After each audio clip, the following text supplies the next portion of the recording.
ഒരു ഭീമൻ ടാങ്കർ, കോടിക്കണക്കിന് രൂപയുടെ കറുത്ത പൊന്ന് നെഞ്ചിലേറ്റിയ ഒരു ഇരുമ്പ് മല. അതിൻ്റെ ദിശ മാറ്റാൻ ഒരു ചെറിയ കൈവിരലിൻ്റെ ചലനം മതിയാകും. അങ്ങനെയെങ്കിൽ ഒരൊറ്റ നിമിഷം കൊണ്ട് ഈ ലോകത്തിൻ്റെ മുഴുവൻ ഹൃദയമിടിപ്പ് നിർത്താൻ ആർക്കെങ്കിലും സാധിക്കുമോ? ആ ചോദ്യത്തിന് ഒരൊറ്റ ഉത്തരമേ ഉള്ളൂ: ഹോർമൂസ് കടലിടുക്ക്.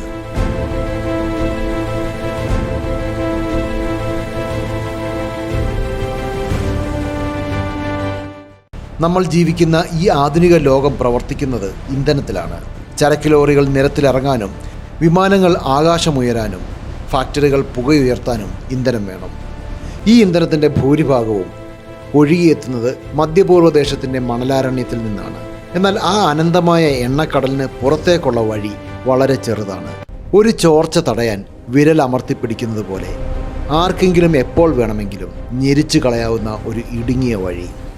ഇറാനും ഒമാനും ഇടയിലുള്ള കേവലം 33 കിലോമീറ്റർ മാത്രം വീതിയുള്ള ഒരു സമുദ്രപാത, ഹോർമൂസ്.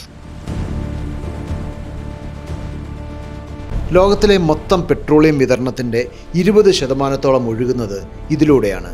ഇതിനെ വെറും ഒരു സമുദ്രപാത എന്ന് വിളിച്ചാൽ പോരാ. ഇത് ആഗോള സമ്പദ് വ്യവസ്ഥയുടെ ജീവരേഖയാണ്. വിരലിലെ ഒരു ചെറിയ മുറിവ് ശരീരത്തെ എങ്ങനെ വേദനിപ്പിക്കും എന്നതുപോലെ ഹോർമൂസിലെ ഒരു ചെറിയ സ്പന്ദനം മതി ന്യൂയോർക്കിലെ ഓഹരി വിപണിയെ തകർക്കാനും ഇന്ത്യയിലെ സാധാരണക്കാരൻ്റെ അടുക്കളയിൽ വിലക്കയറ്റത്തിന് തീ പടർത്താനും. പക്ഷേ ഇന്ന് ആ ജീവരേഖയ്ക്ക് മേൽ ഒരു നിഴൽ വീണിരിക്കുന്നു. ഇത് കേവലം കപ്പലുകളുടെ സഞ്ചാരത്തെക്കുറിച്ചുള്ള കഥയല്ല. ഇത് അതിജീവനത്തിൻ്റെ, അധികാരത്തിൻ്റെ, ആധുനിക ലോകത്തെ ഏറ്റവും ഭീകരമായ അദൃശ്യ യുദ്ധത്തിൻ്റെ കഥയാണ്. ഇവിടെ ബോംബുകൾ വീഴുന്നില്ല, പക്ഷേ സാമ്രാജ്യങ്ങൾ വിറയ്ക്കുന്നു. സമയം അർദ്ധരാത്രിയോടടുക്കുന്നു. അറേബ്യൻ കടലിൻ്റെ ഉപരിതലം ചില്ലുപോലെ ശാന്തമാണ്.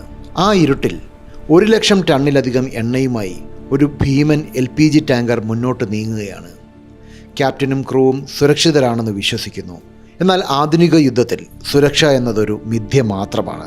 പെട്ടെന്ന് കപ്പലിൻ്റെ കൺട്രോൾ റൂമിലെ കമ്പ്യൂട്ടർ സ്ക്രീനുകളിൽ വിചിത്രമായ മാറ്റങ്ങൾ സംഭവിക്കുന്നു. അത് അത്ഭുതമാണ്. റേഡിയോ സന്ദേശങ്ങൾ മുറിയുന്നു. റഡാർ സ്ക്രീനിലെ പച്ചപ്പുള്ളികൾ അപ്രത്യക്ഷമാകുന്നു. GPS സിഗ്നലുകൾ തെറ്റായ ദിശ കാണിക്കുന്നു. കപ്പലിൻ്റെ തനതായ തിരിച്ചറിയൽ സംവിധാനമായ ATS തനിയെ ഓഫാകുന്നു. കപ്പലിപ്പോൾ ലോകത്തിൻ്റെ കണ്ണിൽ നിന്നും മറഞ്ഞിരിക്കുന്നു. സമുദ്രത്തിൻ്റെ വിശാലതയിൽ അതൊരു അനാഥമായ ലോഹകഷ്ണമായി മാറിക്കഴിഞ്ഞു. ക്യാപ്റ്റൻ ബൈനോക്കുലറിലൂടെ ഇരുട്ടിലേക്ക് നോക്കുന്നു. ദൂരെ കറുത്ത ജലപ്പരപ്പിൽ ചെറിയ നുരകൾ പൊങ്ങുന്നത് അയാൾ കാണുന്നു. അവ ചെറിയ ബോട്ടുകളാണ്. ഒന്നല്ല, രണ്ടല്ല, ഡസൻ കണക്കിന് ബോട്ടുകൾ. വേട്ടനായ്ക്കളുടെ കൂട്ടത്തെ പോലെ അവ ആ ഭീമൻ കപ്പലിനെ വളയുകയാണ്. ഇവ സാധാരണ കടൽ കൊള്ളക്കാരല്ല. അവ ആധുനിക ആയുധങ്ങളേന്തിയ, കൃത്യമായ പരിശീലനം ലഭിച്ച ഒരു അദൃശ്യ സൈന്യത്തിൻ്റെ ഭാഗമാണ്. അതെ, ഇറാനിയൻ റവല്യൂഷണറി ഗാർഡ് കോർപ്സിൻ്റെ അതിവേഗ അറ്റാക്ക് ബോട്ടുകളാണവ. അസിമെട്രിക് നാവിക തന്ത്രം എന്ന് സൈനിക വിദഗ്ധർ വിളിക്കുന്ന ആധുനിക യുദ്ധമുറയുടെ പരീക്ഷണശാലയാണിത്. അവയ്ക്ക് വലിയ യുദ്ധക്കപ്പലുകളുടെ വലിപ്പമില്ലായിരിക്കാം, പക്ഷേ അവയ്ക്കുള്ളത് വേഗതയാണ്, എണ്ണമാണ്, ഒപ്പം ആത്മഹത്യാപരമായ ആക്രമണങ്ങൾ നടത്താനുള്ള കഴിവും. അവയോടൊപ്പം ആകാശത്ത് ഡ്രോണുകൾ വട്ടമിട്ട് പറക്കുന്നു. ആ ഭീമൻ കപ്പൽ ഇപ്പോൾ പൂർണ്ണമായും ആ ഇരുണ്ട സൈന്യത്തിൻ്റെ തടവറയിലാണ്. ഭയം ഒരു തണുത്ത തരംഗമായി കപ്പലിലെ ജീവനക്കാരെ മൂടുന്നു. ഹെലികോപ്റ്ററുകൾ കപ്പലിൻ്റെ ഡെക്കിന് തൊട്ടുമുകളിൽ വട്ടമിട്ട് നിൽക്കുന്നു. റോപ്പുകൾ താഴേക്ക് പതിക്കുന്നു. അതിലൂടെ മുഖംമൂടി ധരിച്ച കറുത്ത വസ്ത്രങ്ങളണിഞ്ഞ കമാൻഡോകൾ താഴേക്ക് ഊർന്നിറങ്ങുന്നു. എല്ലാം നിമിഷങ്ങൾക്കുള്ളിൽ കഴിഞ്ഞു. ഒരു തുള്ളി രക്തം പോലും ചിന്താതെ, ഒരൊറ്റ വെടിയൊച്ച പോലും കേൾപ്പിക്കാതെ ആ ഭീമൻ കപ്പൽ അവർ പിടിച്ചടക്കി കഴിഞ്ഞിരിക്കുന്നു. ഇതൊരു സാധാരണ പിടിച്ചടക്കലല്ല, ഇതൊരു സർജിക്കൽ ഓപ്പറേഷനാണ്. അതിശയിപ്പിക്കുന്ന കൃത്യത. ഈ കമാൻഡോകൾക്കറിയാം അവർ എന്താണ് ചെയ്യുന്നതെന്ന്. അവർ കപ്പലിൻ്റെ അമരത്തേക്ക് ഓടിക്കയറുന്നു. ക്യാപ്റ്റൻ്റെ കഴുത്തിൽ തോക്കുമുനെ അടുപ്പിക്കുന്നു. കപ്പലിൻ്റെ എഞ്ചിൻ റൂം അവരുടെ അധീനതയിലാകുന്നു. പിന്നീട് ആ ഭീമൻ കപ്പൽ സഞ്ചരിക്കുന്നത് അതിൻ്റെ യഥാർത്ഥ ലക്ഷ്യത്തിലേക്കല്ല, മറിച്ച് ഇറാൻ്റെ തീരങ്ങളിലേക്കാണ്. കഴിഞ്ഞ കുറച്ച് വർഷങ്ങളായി നാം ഇത്തരം നിരവധി സംഭവങ്ങൾക്ക് സാക്ഷ്യം വഹിച്ചു. ഇത് കടൽ കൊള്ളയല്ല, കാരണം സോമാലിയൻ കടൽ കൊള്ളക്കാർ പണത്തിന് വേണ്ടിയാണ് കപ്പലുകൾ പിടിക്കുന്നത്. എന്നാൽ ഇവർക്ക് വേണ്ടത് പണമല്ല, ഇവർക്ക് വേണ്ടത് ഒരു സന്ദേശമാണ്. ലോകത്തിൻ്റെ നെറുകയിൽ വെച്ചിരിക്കുന്ന ഒരു കത്തിയാണ് ഈ പിടിച്ചെടുക്കലുകൾ. ഞങ്ങൾ വിചാരിച്ചാൽ നിങ്ങളുടെ രക്തയോട്ടം നിർത്താൻ കഴിയും എന്ന ഇറാൻ്റെ പരോക്ഷമായ മുന്നറിയിപ്പ്. ഇതൊരു ഭരണകൂടം നേരിട്ട് നടത്തുന്ന ബലപ്രയോഗമാണ്. എന്തുകൊണ്ടാണ് ഇറാൻ ലോകത്തെ ഏറ്റവും വലിയ മഹാശക്തിയായ അമേരിക്കയോട് ഇത്തരമൊരു കളി കളിക്കുന്നത്? നേരിട്ടുള്ള ഒരു യുദ്ധത്തിൽ ഇറാന് അമേരിക്കൻ നാവികസേനയെ തോൽപ്പിക്കാൻ പ്രയാസമാണ് എന്ന് അവർക്ക് നന്നായി അറിയാം. അതുകൊണ്ട് തന്നെ അവർ ആയുധങ്ങളുടെ ശക്തിയിലല്ല, മറിച്ച് യുദ്ധത്തിൻ്റെ തന്ത്രങ്ങളിലാണ് വിശ്വസിക്കുന്നത്. ആ തന്ത്രത്തിൻ്റെ പേരാണ് കോസ്റ്റ് ഇമ്പോസിഷൻ സ്ട്രാറ്റജി. നമുക്കൊന്ന് താരതമ്യം ചെയ്യാം. അമേരിക്കയുടെ ഒരു വലിയ വിമാനവാഹിനി കപ്പൽ നിർമ്മിക്കാൻ ചിലവാകുന്നത് കോടിക്കണക്കിന് ഡോളറാണ്. എന്നാൽ ഇറാൻ പ്രയോഗിക്കുന്ന ഒരു ചെറിയ ഡ്രോൺ സ്വാമിനോ അല്ലെങ്കിൽ ഒരു സ്പീഡ് ബോട്ടിനോ ചിലവാകുന്നത് വെറും തുച്ഛമായ തുക മാത്രമാണ്. അതായത് ശത്രുവിൻ്റെ കോടിക്കണക്കിന് രൂപ വിലയുള്ള അത്യാധുനിക പ്രതിരോധ സംവിധാനങ്ങളെ തകർക്കാൻ ഇറാൻ ഉപയോഗിക്കുന്നത് വളരെ കുറഞ്ഞ ചെലവിലുള്ള സാങ്കേതിക വിദ്യകളാണ്. ഇവിടെ ഇറാൻ ശത്രുവിനെ യുദ്ധത്തിൽ തോൽപ്പിക്കാൻ ശ്രമിക്കുന്നില്ല, മറിച്ച് യുദ്ധം തുടരുന്നത് ശത്രുവിന് താങ്ങാൻ കഴിയാത്തത്ര ചിലവേറിയതാക്കി മാറ്റുകയാണ് അവരുടെ ലക്ഷ്യം. അമേരിക്കയുടെ വലിയ യുദ്ധക്കപ്പലുകൾക്ക് ഈ ചെറിയ ബോട്ട് കൂട്ടങ്ങളെയും തോളിലിരുന്ന് തൊടുക്കാവുന്ന മിസൈലുകളെയും പ്രതിരോധിക്കുക എന്നത് വലിയ വെല്ലുവിളിയാണ്. ലോകത്തിലെ ഏറ്റവും വലിയ ആയുധ കൂട്ടങ്ങളുണ്ടെങ്കിലും ഒരു ഭ്രാന്തൻ തേനീച്ചക്കൂട്ടത്തിന് നടുവിൽ അകപ്പെട്ട ആനയെപ്പോലെയാണ് അമേരിക്കൻ നാവികസേന ഹോർമൂസ് കടലിടുക്കിൽ അനുഭവപ്പെടുന്നത്. കുറഞ്ഞ ചെലവിലുള്ള വിനാശകരമായ തന്ത്രങ്ങളിലൂടെ ആഗോള സാമ്പത്തിക വ്യവസ്ഥയെ ഒരു ബന്ദിയാക്കി മാറ്റുകയാണ് ഇറാൻ ഇവിടെ ചെയ്യുന്നത്. ഹോർമൂസ് കടലിടുക്കിലെ ഓരോ പിടിച്ചെടുക്കലും ലോകത്തെ എത്രത്തോളം ബാധിക്കുന്നു എന്ന് നമുക്ക് നോക്കാം. ഈ പാതയിൽ ഒരു ചെറിയ തടസ്സമുണ്ടായാൽ പോലും ആഗോള കപ്പൽ ഗതാഗതം ഏതാണ്ട് പൂർണ്ണമായും നിശ്ചലമാകും. ആയിരക്കണക്കിന് കപ്പലുകൾ കടലിൻ്റെ നടുവിൽ കുടുങ്ങിക്കിടക്കുന്നു. പതിനായിരക്കണക്കിന് ജീവനക്കാർ എപ്പോൾ വേണമെങ്കിലും ആക്രമിക്കപ്പെടാമെന്ന ഭയത്തിൽ കഴിയുന്നു.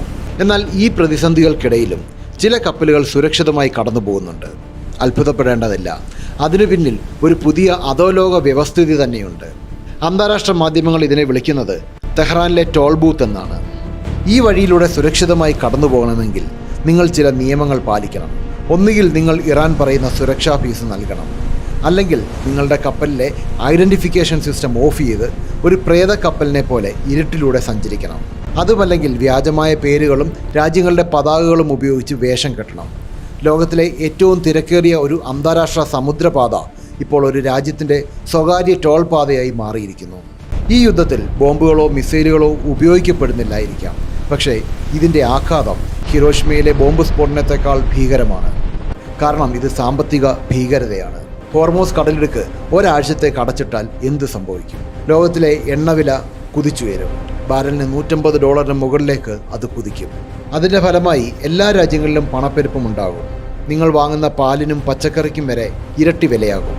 ലോകത്തിലെ എല്ലാ വലിയ ഓഹരി വിപണികളും തകർന്നടിയും. കോടിക്കണക്കിന് ആളുകളുടെ സമ്പാദ്യം ഒരൊറ്റ ദിവസം കൊണ്ട് ഇല്ലാതാകും. യുദ്ധമെന്നത് ഇപ്പോൾ അതിർത്തികളിൽ സൈനികർ തമ്മിലുള്ള ഏറ്റുമുട്ടലല്ല, ഒരാളുടെ സ്വീകരണ മുറിയിലെ എയർ കണ്ടീഷൻ ഓഫ് ചെയ്യുന്നതാണ്, അല്ലെങ്കിൽ ഒരാളുടെ പ്ലേറ്റിലെ ആഹാരത്തിൻ്റെ അളവ് കുറയ്ക്കുന്നതാണ് ആധുനിക യുദ്ധം. ഇറാൻ ആ യാഥാർത്ഥ്യം കൃത്യമായി മനസ്സിലാക്കിയിരിക്കുന്നു. ലോകം ഇന്നുവരെ കണ്ടിട്ടുള്ളതിൽ വെച്ച് ഏറ്റവും ശക്തമായ സൈനിക വ്യൂഹമാണ് അമേരിക്കയുടെ കാരിയർ സ്ട്രൈക്ക് ഗ്രൂപ്പ്സ്. ഒരു ചെറിയ രാജ്യത്തെ മുഴുവൻ നിഷ്പ്രഭമാക്കാൻ പോന്ന യുദ്ധവിമാനങ്ങളും മിസൈലുകളും ഈ ഭീമൻ കപ്പലിലുണ്ട്. എന്നാൽ ഹോർമൂസിലെ ഇടുങ്ങിയ കടലിൽ ഈ ഭീമന്മാർ തീർത്തും നിസ്സഹായരാണ്. കടലിൻ്റെ അടിത്തട്ടിൽ ഒളിപ്പിച്ചിരിക്കുന്ന ചെറിയ മൈനുകൾ, ആകാശത്ത് നിന്ന് കൂട്ടത്തോടെ വരുന്ന ചീപ്പ് ഡ്രോണുകൾ, ചുറ്റും വളയുന്ന സ്പീഡ് ബോട്ടുകൾ, ഇവയ്ക്കെതിരെ ഈ വലിയ കപ്പലുകൾക്ക് വേഗത കുറവാണ്. അതുകൊണ്ട് തന്നെ ഇറാന്റെ ഭീഷണിയെ ഭയന്ന് അമേരിക്കൻ വിമാനവാഹിനി കപ്പലുകൾ ഇന്ന് ഹോർമൂസ് കടലിടുക്കിൽ നിന്ന് വളരെ ദൂരെയാണ് നിലയുറപ്പിച്ചിരിക്കുന്നത്. ഇതൊരു വലിയ മാറ്റമാണ്. ഇത്രയും കാലം സമുദ്രങ്ങളിൽ ആധിപത്യം പുലർത്തിയിരുന്ന വലിയ കപ്പലുകളുടെ യുഗം അവസാനിക്കുകയാണോ? യുദ്ധത്തിൻ്റെ ഭാവി മാറുകയാണോ? വലിപ്പമല്ല, മറിച്ച് വേഗതയും ചിലവ് കുറഞ്ഞ സാങ്കേതിക വിദ്യയുമാണ് ഇനി ലോകം ഭരിക്കാൻ പോകുന്നത്. ഹോർമൂസിലെ ഈ കെണിക്ക് മുന്നിൽ ലോകമഹാശക്തിയായ അമേരിക്ക ഇറാന് മുന്നിൽ പൂർണ്ണമായും മുട്ടുമടക്കുമോ? പ്രത്യക്ഷത്തിൽ കാര്യങ്ങൾ ഇറാൻ അനുകൂലമാണെന്ന് തോന്നാമെങ്കിലും ഇതിന് പിന്നിൽ മറ്റൊരു വലിയ ചിത്രം കൂടിയുണ്ട്. അമേരിക്ക ഇവിടെ തോറ്റ് പിൻവാങ്ങുകയല്ല ചെയ്യുന്നത്. പകരം അവർ തങ്ങളുടെ യുദ്ധതന്ത്രങ്ങൾ അടിമുടി മാറ്റി എഴുതുകയാണ്. വലിയ വിമാനവാഹിനി കപ്പലുകളെ മാത്രം ആശ്രയിച്ചിരുന്ന ഒരു കാലത്ത് നിന്ന് അവർ പുതിയൊരു യുഗത്തിലേക്ക് ചുവടുവെക്കുന്നു. മനുഷ്യരില്ലാത്ത അത്യാധുനിക ഡ്രോൺ കപ്പലുകളുടെ ഒരു വലിയ നിര തന്നെയാണ് അമേരിക്ക ഹോർമൂസിന് ചുറ്റും ഇപ്പോൾ വിന്യസിക്കുന്നത്. ഇറാൻ്റെ ചെറിയ ബോട്ടുകളുടെ കൂട്ടത്തെ നിമിഷങ്ങൾക്കകം തിരിച്ചറിഞ്ഞ് തകർക്കാൻ ശേഷിയുള്ള ആർട്ടിഫിഷ്യൽ ഇൻ്റലിജൻസ് സംവിധാനങ്ങൾ അമേരിക്കൻ പ്രതിരോധ നിരയിൽ മുൻപന്തിയിലെത്തിക്കഴിഞ്ഞു. അനാവശ്യമായി പ്രകോപിതരാകാതിരിക്കുക വഴി തങ്ങളുടെ വൻതോതിലുള്ള സൈനിക ചെലവ് ഒഴിവാക്കുക എന്ന തന്ത്രമാണ് അമേരിക്ക ഇപ്പോൾ പയറ്റുന്നത്. അമേരിക്ക ഇവിടെ തോൽക്കുകയല്ല, മറിച്ച് തങ്ങളുടെ പരമ്പരാഗത യുദ്ധമുറകളിൽ നിന്നും സ്മാർട്ട് യുദ്ധമുറകളിലേക്ക് പരിണമിക്കുകയാണ്. ഇറാൻ ഉയർത്തിയ വെല്ലുവിളി അമേരിക്കൻ സൈന്യത്തിൻ്റെ ആധുനികവൽക്കരണത്തിന് വേഗത കൂട്ടി എന്നതാണ് യാഥാർത്ഥ്യം. ഹോർമൂസിൽ ഒതുങ്ങുന്നതല്ല ഇറാൻ്റെ തന്ത്രങ്ങൾ. അവർ ലോകത്തിന് മറ്റൊരു വലിയ മുന്നറിയിപ്പ് കൂടി നൽകുന്നുണ്ട്. ഹോർമൂസ് മാത്രമല്ല, ചെങ്കടലിൻ്റെ പ്രവേശന കവാടമായ ബാബൽ മന്ദബ് കടലിടുക്കും തങ്ങൾക്ക് അടയ്ക്കാൻ സാധിക്കുമെന്ന് അവർ തെളിയിച്ചു കഴിഞ്ഞു. യമനിലെ ഹൂതി വിമതരെ ഉപയോഗിച്ച് ഇറാൻ ഈ പാതയിൽ ഇതിനകം തന്നെ കടുത്ത പ്രതിസന്ധി സൃഷ്ടിച്ചിട്ടുണ്ട്. ഹോർമൂസും ബാബൽ മന്ദബും ഒരേ സമയം അടയ്ക്കപ്പെട്ടാൽ ലോക വ്യാപാരത്തിൻ്റെ വലിയൊരു ഭാഗം പൂർണ്ണമായും നിശ്ചലമാകും. യൂറോപ്പിലേക്കുള്ള സപ്ലൈ ചെയിൻ തകരും. അത് ലോകത്തെ ഒരു വലിയ സാമ്പത്തിക മാന്ദ്യത്തിലേക്ക് തള്ളിവിടും. ഇത് കേവലം ഒരു പ്രാദേശിക തർക്കമല്ല. ഇത് ആഗോള വ്യവസ്ഥിതിയെ മാറ്റിമറിക്കാൻ പോന്ന ഒരു ചെസ്സ് കളിയാണ്. ഈ പുതിയ പ്രതിസന്ധി ലോകരാജ്യങ്ങളെ അവരുടെ തന്ത്രങ്ങൾ മാറ്റാൻ നിർബന്ധിതരാക്കിയിരിക്കുന്നു. അമേരിക്കയ്ക്ക് ഇനി തങ്ങളെ സംരക്ഷിക്കാൻ കഴിയില്ല എന്ന് മനസ്സിലാക്കിയ രാജ്യങ്ങൾ സ്വന്തം വഴി തേടുകയാണ്.